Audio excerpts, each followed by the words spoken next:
ನಮಸ್ಕಾರ. 30 ನಿಮಿಷಗಳಲ್ಲಿ 30 ಸುದ್ದಿಗಳ ಕ್ವಿಕ್ ಲುಕ್. ಇದು ಇದುವರೆಗಿನ ಪ್ರಮುಖ ಸುದ್ದಿಗಳ ಕ್ವಿಕ್ ರೌಂಡ್ ಅಪ್ 30 ನ್ಯೂಸ್. ನಾನು ಪ್ರಗತಿ ಜೈರಾಮ್.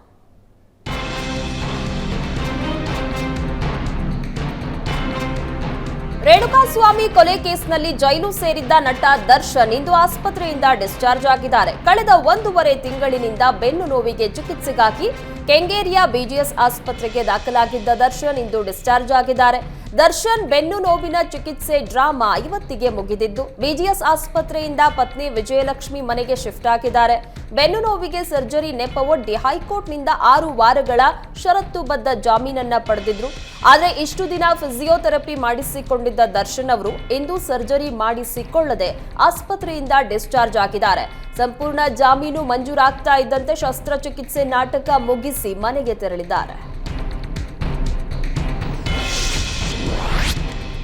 ರೇಣುಕಾಸ್ವಾಮಿ ಕೊಲೆ ಕೇಸ್ನಲ್ಲಿ ಜೈಲಿಗೆ ಹೋಗಿದ್ದ ಪವಿತ್ರ ಗೌಡ 6 ತಿಂಗಳ ಬಳಿಕ ಜೈಲಿನಿಂದ ರಿಲೀಸ್ ಆಗಿದ್ದಾರೆ. ಇತ್ತ ಪವಿತ್ರ ಗೌಡ ಪತಿ ಸುವರ್ಣ ನ್ಯೂಸ್ಗೆ ಪ್ರತಿಕ್ರಿಯಿಸಿದ್ದು, ನಾನು ಪವಿತ್ರನ ಈಗಲೂ ಪ್ರೀತಿ ಮಾಡ್ತೇನೆ. ಪವಿತ್ರ ನನ್ನ ಜೊತೆ ಬಂದ್ರೆ ನಾನು ಜೀವನ ನಡೆಸೋದಕ್ಕೆ ರೆಡಿ ಇದ್ದೀನಿ. ದರ್ಶನ್ ಜೊತೆ ಲಿವಿನ್ನಲ್ಲಿ ಇರೋದನ್ನ ನಾನು ಯಾವತ್ತೂ ನೋಡಿಲ್ಲ. ಜನರ ಬಾಯನ್ನ ಮುಚ್ಚಿಸೋದಕ್ಕೆ ಆಗಲ್ಲ ಅಂತ ಹೇಳಿದ್ದಾರೆ. ಕಾಕತಾಳೀಯ ಎಂಬಂತೆ ನಾನು ಬೆಂಗಳೂರಿನಲ್ಲಿ ಇರುವಾಗಲೇ ಪವಿತ್ರ ಗೌಡಗೆ ಬೇಲ್ ಸಿಕ್ತು, ಆಚೆ ಬಂದಿದ್ದಾಳೆ.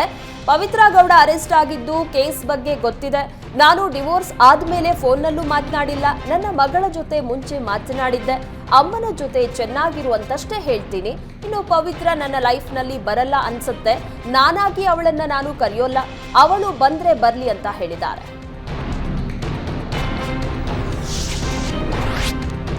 ಅನಾರೋಗ್ಯ ಹಿನ್ನೆಲೆ ನಟ ಡಾಕ್ಟರ್ ಶಿವರಾಜ್ ಕುಮಾರ್ ಹೆಚ್ಚಿನ ಚಿಕಿತ್ಸೆಗಾಗಿ ಅಮೆರಿಕಕ್ಕೆ ತೆರಳುತ್ತಾ ಇದ್ದಾರೆ. ಆಟೋ ಇಮ್ಯೂನ್ ಕಾಯಿಲೆಗೆ ತುತ್ತಾಗಿರುವ ಶಿವಣ್ಣ ಹೆಚ್ಚಿನ ಚಿಕಿತ್ಸೆಗಾಗಿ ಅಮೆರಿಕದ ಫ್ಲೋರಿಡಾಗೆ ತೆರಳಲಿದ್ದಾರೆ. ಫ್ಲೋರಿಡಾದ ಮಿಯಾಮಿಯಲ್ಲಿ ಡಿಸೆಂಬರ್ 24ರಂದು ಶಿವಣ್ಣಗೆ ಶಸ್ತ್ರಚಿಕಿತ್ಸೆ ನಡೆಯಲಿದೆ. ನೆಚ್ಚಿನ ನಟ ಶಿವಣ್ಣ ಬೇಗ ಗುಣಮುಖರಾಗಿ ಬರಲೆಂದು ಅಭಿಮಾನಿಗಳು ವಿವಿಧೆಡೆ ಪೂಜೆಯನ್ನ ಸಲ್ಲಿಕೆ ಮಾಡಿದ್ದಾರೆ. ಇತ್ತ ಶಿವರಾಜ್ ಕುಮಾರ್ ಮನೆಯಲ್ಲೂ ಕಾಡು ಮಲ್ಲೇಶ್ವರ ದೇವಸ್ಥಾನದ ಅರ್ಚಕರಿಂದ ಪೂಜೆ ನಡೆಸಲಾಯಿತು. ಶಿವಣ್ಣನ ನಾಗಾವರದ ಮನೆಗೆ ಪೂಜೆ ಮಾಡಲಾಯಿತು. ಪೂಜೆಯಲ್ಲಿ ಶಿವರಾಜ್ ಕುಮಾರ್ ದಂಪತಿ ಸಮೇತ ಭಾಗಿಯಾಗಿದ್ರು. ಇಂದು ಹೆಚ್ಚಿನ ಚಿಕಿತ್ಸೆಗಾಗಿ ನಟ ಶಿವರಾಜ್ ಕುಮಾರ್ ಅಮೆರಿಕಕ್ಕೆ ತೆರಳುತ್ತಾ ಇದ್ದು, ಇಂದು ಶಿವಣ್ಣ ಮನೆಗೆ ನಟ ಸುದೀಪ್ ಭೇಟಿ ನೀಡಿದ್ರು. ನಾಗವರದ ಶಿವಣ್ಣ ಮನೆಗೆ ಭೇಟಿ ನೀಡಿದ ಸುದೀಪ್ ಆರೋಗ್ಯವನ್ನ ವಿಚಾರಿಸಿ ಆದಷ್ಟು ಬೇಗ ಗುಣಮುಖರಾಗಿ ಬರುವಂತೆ ಶುಭ ಹಾರೈಸಿದ್ರು. ಈ ವೇಳೆ ಸುದೀಪ್ ಜೊತೆ ಮಾಜಿ ಸಚಿವ ಬಿಸಿ ಪಾಟೀಲ್ ಕೂಡ ಭೇಟಿ ನೀಡಿ ಶುಭ ಹಾರೈಸಿದ್ರು. ರಾಜ್ಯ ಬಿಜೆಪಿಯಲ್ಲಿ ಬಣ ಬಡಿದಾಟ ನಡುವೆ ಇಂದು ರಾಜ್ಯಾಧ್ಯಕ್ಷ ಬಿವೈ ವಿಜಯೇಂದ್ರ ಪ್ರಧಾನಿ ನರೇಂದ್ರ ಮೋದಿ ಭೇಟಿ ಮಾಡಿರೋದು ತೀವ್ರ ಕುತೂಹಲ ಮೂಡಿಸಿದೆ. ದೆಹಲಿಯ ಸಂಸತ್ ಭವನದಲ್ಲಿ ಮೋದಿ ಭೇಟಿ ಮಾಡಿದ ವಿಜಯೇಂದ್ರ ಸುಮಾರು 20 ನಿಮಿಷಗಳ ಕಾಲ ಮಾತುಕತೆ ನಡೆಸಿದ್ದಾರೆ. ಇದೇ ವೇಳೆ ತಮ್ಮ 1 ವರ್ಷದ ಸಾಧನೆಯ ಕುರಿತಾದ ಪುಸ್ತಕವನ್ನ ಪ್ರಧಾನಿಗೆ ನೀಡಿದ್ದಾರೆ ಎನ್ನಲಾಗ್ತಾ ಇದೆ. ಇನ್ನು ಮೋದಿ ಭೇಟಿ ಬಗ್ಗೆ ಟ್ವಿಟರ್ನಲ್ಲಿ ಮಾಹಿತಿ ನೀಡಿದ ವಿಜಯೇಂದ್ರ, ರಾಜ್ಯಾಧ್ಯಕ್ಷ ಜವಾಬ್ದಾರಿ ವಹಿಸಿಕೊಂಡು ವರ್ಷ ಪೂರೈಸಿದ ಹಿನ್ನೆಲೆಯಲ್ಲಿ ಪ್ರಧಾನಿ ಮೋದಿ ಭೇಟಿಯಾಗಿ ಆಶೀರ್ವಾದ ಪಡೆದಿರೋದಾಗಿ ಹೇಳಿಕೊಂಡಿದ್ದಾರೆ. ಇನ್ನು ಮೋದಿ ಭೇಟಿ ವೇಳೆ ರಾಜ್ಯದಲ್ಲಿನ ಬಣ ಸಂಘರ್ಷದ ಬಗ್ಗೆಯೂ ಪ್ರಧಾನಿಗೆ ವಿಜಯೇಂದ್ರ ಮಾಹಿತಿ ನೀಡಿದ್ದಾರೆ ಎನ್ನಲಾಗ್ತಾ ಇದೆ. ಯತ್ನಾಳ್ ಟೀಮ್ ಬಂಡಾಯ ನಡೆಯಿಂದಾಗಿ ಬಿಜೆಪಿಯಲ್ಲಿ ಉಂಟಾದ ಗೊಂದಲ, ವಕ್ಫ್ ವಿಚಾರವಾಗಿ ಯತ್ನಾಳ್ ಟೀಮ್ ಪ್ರತ್ಯೇಕ ಹೋರಾಟದ ಬಗ್ಗೆಯೂ ಮೋದಿಗೆ ಮಾಹಿತಿ ನೀಡಿದ್ದಾರೆ ಎನ್ನಲಾಗ್ತಿದೆ.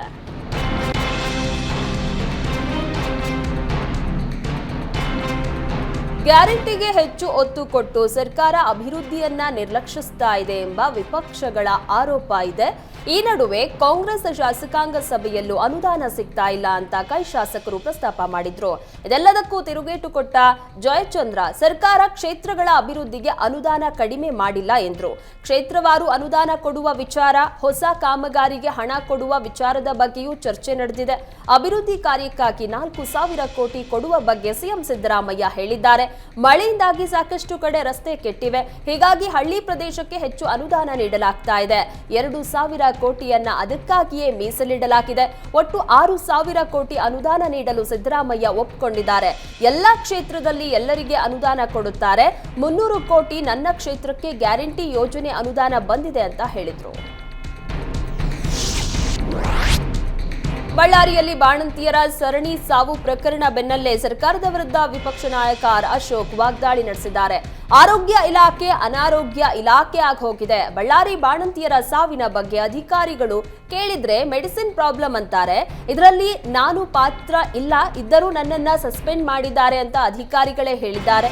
ಸರ್ಕಾರಕ್ಕೆ ಆಸಕ್ತಿ ಇದ್ದಿದ್ರೆ ನ್ಯಾಯಾಂಗ ತನಿಖೆ ಮಾಡಬೇಕಾಗಿತ್ತು. ನಾನು ಹೇಳಿದ್ರೆ ಪ್ರಿಯಾಂಕ್ ಖರ್ಗೆ ಕೋಪ ಮಾಡಿಕೊಳ್ತಾರೆ. ಲೋಕಾಯುಕ್ತರು ಭೇಟಿ ಮಾಡಿದ್ದಾರೆ, ವರದಿಯನ್ನ ಕೊಟ್ಟಿದ್ದಾರೆ. ಆಸ್ಪತ್ರೆಯಲ್ಲಿ ಡಾಕ್ಟರ್, ಯಂತ್ರಗಳ ಕೊರತೆ ಇದೆ. ಮಕ್ಕಳ ನಿಗಾ ಘಟಕದಲ್ಲಿ ವೆಂಟಿಲೇಟರ್ಗಳು ಕಾರ್ಯನಿರ್ವಹಿಸ್ತಾ ಇಲ್ಲ.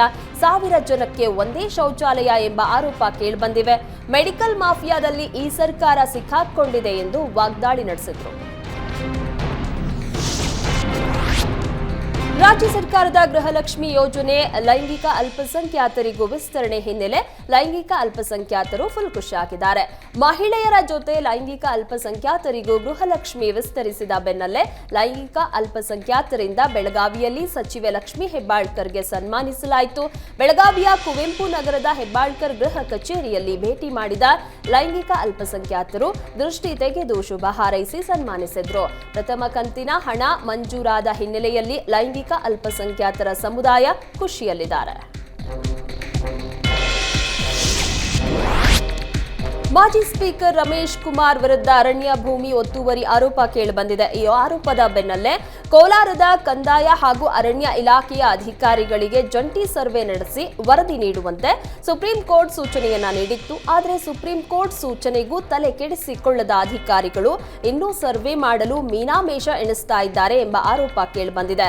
ಮಾಜಿ ಸ್ಪೀಕರ್ ರಮೇಶ್ ಕುಮಾರ್ ಸೇರಿ ಒಟ್ಟು 7 ಜನರಿಂದ ಶ್ರೀನಿವಾಸಪುರ ತಾಲೂಕಿನ ಹೊಸಹುಡ್ಯ ಗ್ರಾಮದಲ್ಲಿ ಒತ್ತುವರಿ ಆರೋಪ ಕೇಳಿಬಂದಿತ್ತು. ಹೊಸಹುಡ್ಯದ ಸರ್ವೆ ನಂಬರ್ 1 ಮತ್ತು 2ರಲ್ಲಿನ ಅರಣ್ಯ ಭೂಮಿಯಲ್ಲಿ ರಮೇಶ್ ಕುಮಾರ್ ವಿರುದ್ಧ 64 ಎಕರೆ ಅರಣ್ಯ ಭೂಮಿ ಒತ್ತುವರಿ ಆರೋಪ ಕೇಳಿಬಂದಿದೆ. ವಿವಿಧ ಬೇಡಿಕೆ ಈಡೇರಿಕೆಗೆ ಆಗ್ರಹಿಸಿ ಮತ್ತೆ ಅಂಗನವಾಡಿ ಕಾರ್ಯಕರ್ತೆಯರು ಬೀದಿಗೆ ಇಳಿದು ಪ್ರತಿಭಟನೆಗೆ ಮುಂದಾಗಿದ್ದಾರೆ. ಯಾದಗಿರಿ ನಗರದ ಜಿಲ್ಲಾಧಿಕಾರಿ ಕಚೇರಿ ಎದುರು ಅಂಗನವಾಡಿ ಕಾರ್ಯಕರ್ತೆಯರಿಂದ ಅಹೋರಾತ್ರಿ ಧರಣಿ ನಡೆಸಲಾಗ್ತಾ ಇದೆ. ಅಂಗನವಾಡಿ ಕೇಂದ್ರಗಳಿಗೆ ಮೂಲಭೂತ ಸೌಕರ್ಯ, ಗೌರವಧನ ಹೆಚ್ಚಳ ಸೇರಿ ವಿವಿಧ ಬೇಡಿಕೆಗಳಿಗೆ ಆಗ್ರಹಿಸಿ ಕೊರೆಯುವ ಚಳಿಯಲ್ಲಿ ಅಹೋರಾತ್ರಿ ಧರಣಿ ನಡೆಸಿದ್ರು.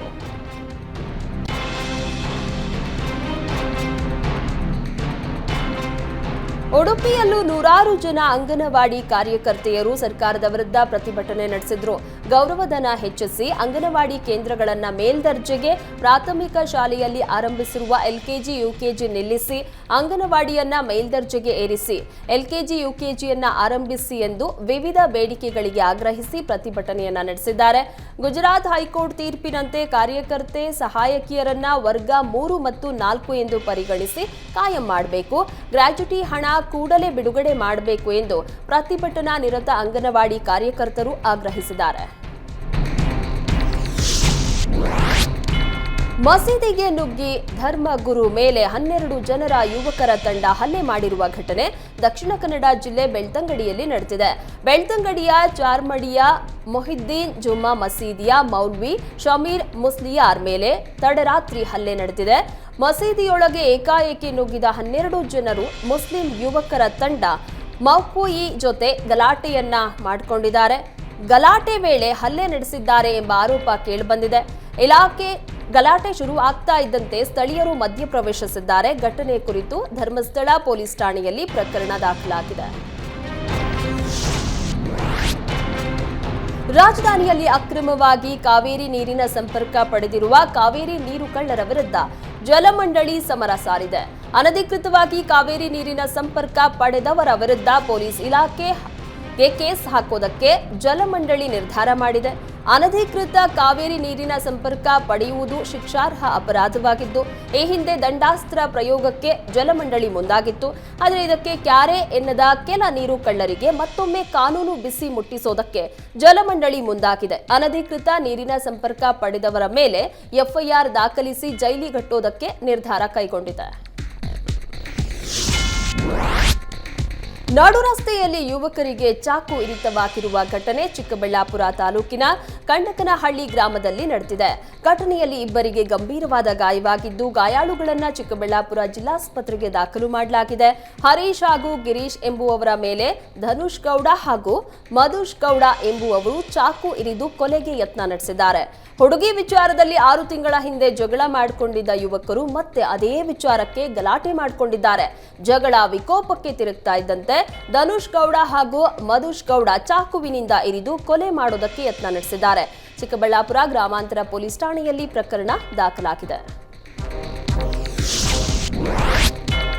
ಕೋಲಾರ ನಗರದಲ್ಲಿ ಒಂದೇ ರಾತ್ರಿಯಲ್ಲಿ 8 ವಾಣಿಜ್ಯ ಮಳಿಗೆಗಳಿಗೆ ಖದೀಮರು ಕನ್ನ ಹಾಕಿದ್ದಾರೆ. ನಗರದ ಡೂನ್ಲೈಟ್ ಸರ್ಕಲ್ ಹಾಗೂ ಟೇಕಲ್ ರಸ್ತೆಯಲ್ಲಿ ತಡರಾತ್ರಿ ಕಳ್ಳತನ ನಡೆದಿದೆ. ಔಷಧ ಮಳಿಗೆಗಳು ಹಾಗೂ ದಿನಸಿ ಅಂಗಡಿಗಳಿಗೆ ಕಳ್ಳರು ಕನ್ನ ಹಾಕಿದ್ದಾರೆ. ಮಳಿಗೆಗಳ ಕ್ಯಾಶ್ ಕೌಂಟರ್ಗಳಲ್ಲಿನ ನಗದು ಮಾತ್ರ ದೋಚಿ ಪರಾರಿಯಾಗಿದ್ದಾರೆ. ಗಡಾರಿಯಿಂದ ಮಳಿಗೆಯ ಶೆಡ್ಡರ್ಗಳನ್ನ ಮೀಟಿ ಒಳನುಗ್ಗಿದ ಹಣವನ್ನ ದೋಚಿ ಪರಾರಿಯಾಗಿದ್ದಾರೆ. ಕೋಲಾರ ನಗರ ಪೊಲೀಸ್ ಠಾಣೆಯಲ್ಲಿ ಪ್ರಕರಣ ದಾಖಲಾಗಿದೆ. ಕೊಪ್ಪಳ ತಾಲೂಕಿನ ಅರಸಿನಕೆರೆ ಗ್ರಾಮದ ಬಳಿ ಅಣು ಸ್ಥಾವರ ಭೂಮಿ ತಪಾಸಣೆಗೆ ಡಿಸಿ ನಳಿನ್ ಅತುಲ್ ಆದೇಶಿಸಿದ್ದಾರೆ. ಕೇಂದ್ರ ಸರ್ಕಾರದ ಪ್ರಸ್ತಾವನೆ ಹಿನ್ನೆಲೆಯಲ್ಲಿ ಅಣು ಸ್ಥಾವರಕ್ಕೆ ಭೂಮಿ ಸರ್ವೆ ಮಾಡಲು ತಹಶೀಲ್ದಾರ್ಗೆ ಜಿಲ್ಲಾಧಿಕಾರಿ ಸೂಚಿಸಿದ್ದಾರೆ. ಕೈಗಾ ನಂತರ ಕೊಪ್ಪಳದಲ್ಲೂ ಅಣು ಸ್ಥಾವರ ನಿರ್ಮಾಣ ಆಗುತ್ತಾ ಎಂಬ ಚರ್ಚೆ ಜೋರಾಗಿದೆ. ಆದರೆ ಅಣು ಸ್ಥಾವರಕ್ಕೆ ಅರಸನಕೆರೆ ಬಳಿ ಭೂಮಿಯ ಕೊರತೆ ಇದೆ ಅಂತ ಹೇಳಲಾಗ್ತಾ ಇದೆ. ಅಣು ಸ್ಥಾವರ ಸ್ಥಾಪನೆಗೆ 1200 ಎಕರೆ ಭೂಮಿ ಬೇಕಿದೆ. ಆದರೆ ಅರಸನಕೆರೆ ಬಳಿ 615 ಎಕರೆ ಭೂಮಿ ಮಾತ್ರ ಲಭ್ಯ ಇದೆ. ಹೀಗಾಗಿ ಸುತ್ತಮುತ್ತಲಿನ ಪ್ರದೇಶದ ಬಳಿ ಲಭ್ಯ ಇರುವ ಭೂಮಿಯ ಮಾಹಿತಿಯನ್ನ ಸಂಗ್ರಹಿಸೋದಕ್ಕೆ ಕೇಂದ್ರ ಸರ್ಕಾರ ಸೂಚನೆಯನ್ನ ನೀಡಿದೆ. ಅಣು ಸ್ಥಾವರ ನಿರ್ಮಾಣಕ್ಕೆ ರಾಜ್ಯದ ಹಲವೆಡೆ ಭೂಮಿ ಗುರುತಿಸಿದ್ದ ಕೇಂದ್ರ ಸರ್ಕಾರ ಕೊನೆಗೆ ಕೊಪ್ಪಳದ ಅರಸನಕೇರಿ ಬಳಿ ಸ್ಥಳವನ್ನ ಗುರುತಿಸೋದಕ್ಕೆ ಸೂಚಿಸಿದೆ. ಕೇಂದ್ರ ಸರ್ಕಾರ ಪ್ರಸ್ತಾಪಿಸಿರುವ ಜಾಗ ಬಹುತೇಕ ಅರಣ್ಯ ಇಲಾಖೆಗೆ ಸಂಬಂಧಿಸಿದ್ದಾಗಿದ್ದು, ಇಲ್ಲಿ ಕರಡಿ, ಚಿರತೆ, ಜಿಂಕೆ ಸೇರಿ ಹಲವು ವನ್ಯಜೀವಿಗಳಿವೆ. ಅಣು ಸ್ಥಾವರ ನಿರ್ಮಾಣದಿಂದ ವನ್ಯಜೀವಿಗಳಿಗೆ ಸಂಕಷ್ಟ ಎದುರಾಗಲಿದೆ. ಸುತ್ತಮುತ್ತಲಿನ ಗ್ರಾಮಗಳ ಜನರಿಗೂ ಇದರಿಂದ ತೊಂದರೆ ಆಗುತ್ತದೆ. ಹೀಗಾಗಿ ಅಣು ಸ್ಥಾವರ ನಿರ್ಮಾಣ ಬೇಡ ಅಂತ ಸ್ಥಳೀಯರು ವಿರೋಧಿಸಿದ್ದಾರೆ. ಟೊಮ್ಯಾಟೊ ಬೆಲೆ ದಿಢೀರನೆ ಕುಸಿದ ಹಿನ್ನೆಲೆ ವಿಜಯನಗರ ಜಿಲ್ಲೆಯ ನಿಂಬಳಗೆರೆ ರೈತನೊಬ್ಬ ಟೊಮ್ಯಾಟೊವನ್ನ ರಸ್ತೆಯ ಬದಿಯಲ್ಲಿ ಸುರಿದಿದ್ದಾರೆ. ನಿಂಬಳಗೆರೆ ಗ್ರಾಮದ ಕಾಡಪ್ಪ ತಮ್ಮ 3 ಎಕರೆ ಜಮೀನಿನಲ್ಲಿ ಟೊಮ್ಯಾಟೊ ಬೆಳೆಯನ್ನ ಬೆಳೆದಿದ್ರು. ಕಳೆದ 15 ದಿನಗಳಿಂದ ವಿವಿಧ ಮಾರುಕಟ್ಟೆಗಳಲ್ಲಿ ಬಾಕ್ಸ್ ಒಂದಕ್ಕೆ 200ರಿಂದ 300 ರೂಪಾಯಿಗೆ ಮಾರಾಟ ಮಾಡಿದ್ರು.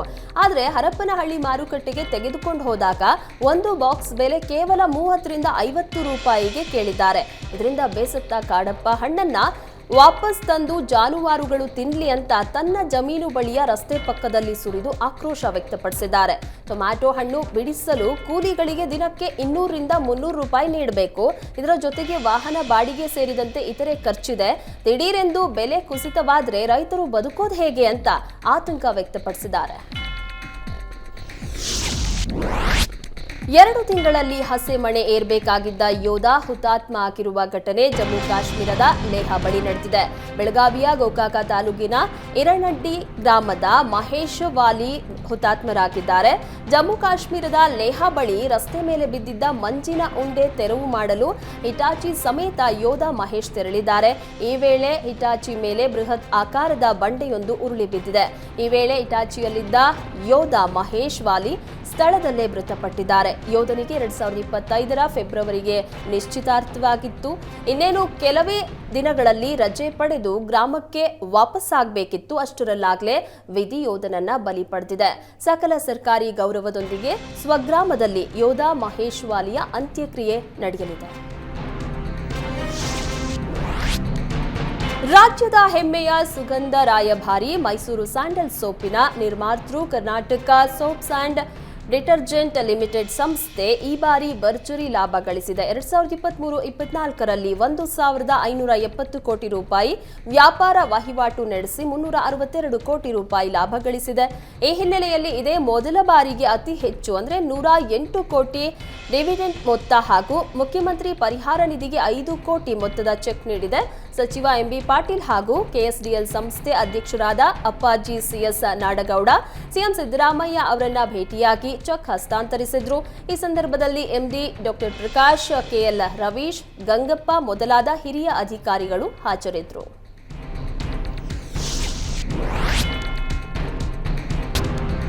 ಚಾಲಕನ ನಿಯಂತ್ರಣ ತಪ್ಪಿ ಖಾಸಗಿ ಬಸ್ ಮರಕ್ಕೆ ಡಿಕ್ಕಿ ಹಾಕಿರುವ ಘಟನೆ ಚಿತ್ರದುರ್ಗ ತಾಲೂಕಿನ ಮದಕರಿಪುರ ಗ್ರಾಮದ ಬಳಿ ನಡೆದಿದೆ. ಅಪಘಾತದಲ್ಲಿ ಬಸ್ನಲ್ಲಿದ್ದ 15 ಪ್ರಯಾಣಿಕರಿಗೆ ಗಾಯಗಳಾಗಿವೆ. ಗಾಯಾಳುಗಳನ್ನು ಜಿಲ್ಲಾಸ್ಪತ್ರೆಗೆ ದಾಖಲಿಸಲಾಗಿದೆ. ಅದೃಷ್ಟವಶಾತ್ ಪ್ರಯಾಣಿಕರೆಲ್ಲರೂ ಪ್ರಾಣಾಪಾಯದಿಂದ ಪಾರಾಗಿದ್ದಾರೆ. ಚಿತ್ರದುರ್ಗ ಗ್ರಾಮಾಂತರ ಠಾಣೆಯಲ್ಲಿ ಪ್ರಕರಣ ದಾಖಲಾಗಿದೆ. ವಿವಿಧ ಬೇಡಿಕೆ ಈಡೇರಿಕೆಗೆ ಆಗ್ರಹಿಸಿ ಅನ್ನದಾತರು ರೈಲು ತಡೆ ಚಳುವಳಿಯನ್ನ ನಡೆಸೋದಕ್ಕೆ ಮುಂದಾಗಿದ್ದಾರೆ. ಮೈಸೂರಿನ ರೈಲ್ವೆ ನಿಲ್ದಾಣಕ್ಕೆ ರೈತ ಮುಖಂಡ ಕುರುಬೂರು ಶಾಂತಕುಮಾರ್ ನೇತೃತ್ವದಲ್ಲಿ ರೈಲು ತಡೆಗೆ ಬಂದ ರೈತರು ಪೊಲೀಸರು ತಡೆದಿದ್ದಾರೆ. ರೈಲ್ವೆ ನಿಲ್ದಾಣ ಮುಖ್ಯ ದ್ವಾರದಲ್ಲೇ ಪೊಲೀಸರು ರೈತರನ್ನ ತಡೆದಿದ್ದು, ಈ ವೇಳೆ ಕೆಲಕಾಲ ಮಾತಿನ ಚಕಮಕಿಗೆ ಕಾರಣವಾಯಿತು. ಈ ವೇಳೆ ಪ್ರತಿಭಟನೆಗೆ ಬಂದ ರೈತ ಮುಖಂಡರನ್ನ ಪೊಲೀಸರು ವಶಕ್ಕೆ ಪಡೆದರು. ಮುಂಜಾಗ್ರತಾ ಕ್ರಮವಾಗಿ ರೈಲ್ವೆ ನಿಲ್ದಾಣದ ಮುಂದೆ ಹೆಚ್ಚಿನ ಪೊಲೀಸ್ ಬಂದೋಬಸ್ತನ್ನ ನಿಯೋಜನೆ ಮಾಡಲಾಗಿದೆ. ರಾಜಧಾನಿಯಲ್ಲಿ ಕಳ್ಳರ ಹಾವಳಿ ಹೆಚ್ಚಾಗಿದೆ. ಕಳ್ಳ ಡೆಲಿವರಿ ಬಾಯ್ ಸೋಗಿನಲ್ಲಿ ಬಂದು ಮನೆ ಮುಂದೆ ನಿಂತಿದ್ದ ಬೈಕ್ನಲ್ಲಿದ್ದ ಹೆಲ್ಮೆಟ್ ಅನ್ನ ಕದ್ದು ಪರಾರಿಯಾಗಿದ್ದಾನೆ. ದ್ವಿಚಕ್ರ ವಾಹನದ ನಂಬರ್ ಪ್ಲೇಟ್ ಮುಚ್ಚಿಕೊಂಡು ಬಂದಿದ್ದ ಕಳ್ಳ ಫುಡ್ ಡೆಲಿವರಿ ಬ್ಯಾಗ್ನಲ್ಲಿ ಹೆಲ್ಮೆಟ್ ಅನ್ನ ಇಟ್ಕೊಂಡು ಕದ್ದೊಯ್ದಿದ್ದಾನೆ. ಹೆಲ್ಮೆಟ್ ಕದೀಮನ ಚಳಕ ಸಿಸಿಟಿವಿಯಲ್ಲಿ ಸೆರೆಯಾಗಿದೆ.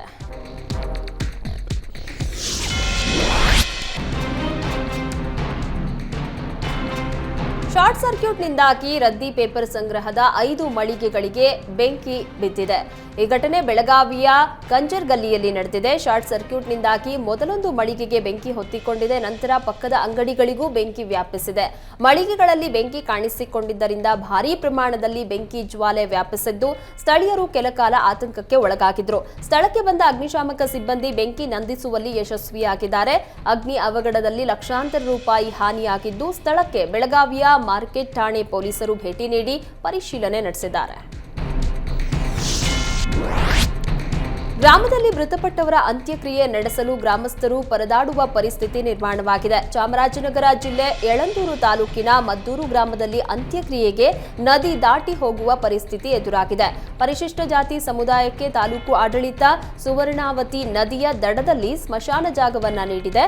ಮಳೆ ಹಿನ್ನೆಲೆ ಸುವರ್ಣಾವತಿ ನದಿ ತುಂಬಿ ಹರಿತಾ ಇದೆ. ತುಂಬಿ ಹರಿಯುವ ನದಿಯಲ್ಲೇ ಗ್ರಾಮಸ್ಥರು ಮೃತದೇಹವನ್ನ ಹೊತ್ತು ಸಾಗುವ ಪರಿಸ್ಥಿತಿ ಎದುರಾಗಿದೆ. ಈ ಸ್ಮಶಾನಕ್ಕೆ ರಸ್ತೆ ಮೂಲಕ ಹೋಗಲು ಗ್ರಾಮದಿಂದ 3 ಕಿಲೋಮೀಟರ್ ಸುತ್ತಿ ಹೋಗಬೇಕಾಗಿದೆ. ಹೀಗಾಗಿ ಗ್ರಾಮಸ್ಥರಿಗೆ ನದಿಯಲ್ಲೇ ಮೃತದೇಹ ಹೊತ್ತು ಸಾಗುವಂತಹ ಸ್ಥಿತಿ ಅನಿವಾರ್ಯವಾಗಿದೆ. ಈ ದುಸ್ಥಿತಿಯಿಂದ ಮುಕ್ತಿಗೆ ಸ್ಮಶಾನಕ್ಕೆ ತೆರಳಲು ಸೇತುವೆ ನಿರ್ಮಿಸಿಕೊಡುವಂತೆ ಮದ್ದೂರು ಗ್ರಾಮಸ್ಥರು ಒತ್ತಾಯಿಸಿದ್ದಾರೆ.